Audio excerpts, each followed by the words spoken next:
لحظه خداحافظی به سینه‌ام فشردمه،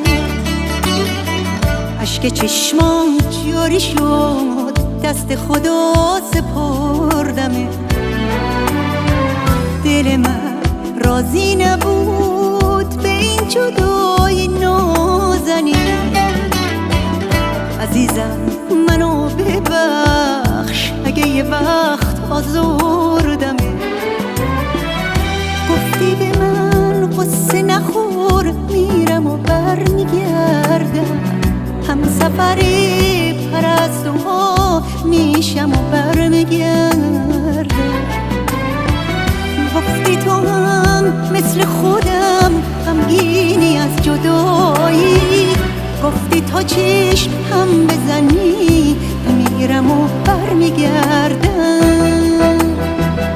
عزیزی رفته سفر کی برمیگردی؟ چشمونم مونده به در کی برمیگردی؟ رفتی و رفت از چشم نور دو دیده، ز حالم بی خبر کی برمیگردی؟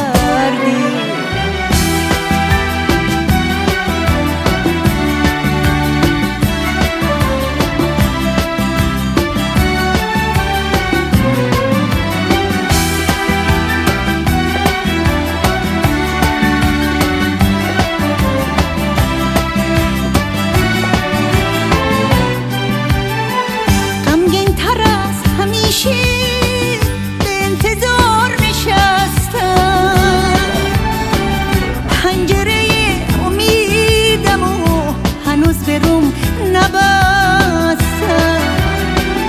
پرستوهای عاشق به خونشون رسیدم، اما چرا عزیز دل هرگز تو رو ندیدم؟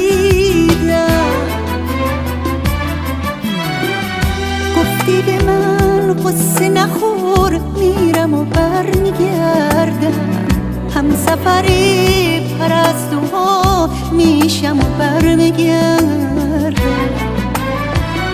گفتی تو هم مثل خودم غمگینی از جدایی، گفتی تا چشم هم بزنی میرم و برمیگردم.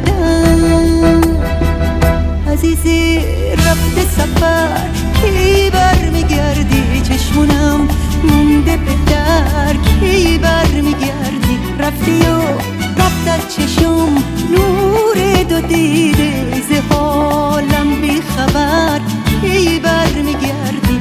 عزیزی رفته سفر کی برمیگردی؟ چشمونم مونده به در کی برمیگردی؟ رفتی و رفت از چشم نور دو دیده.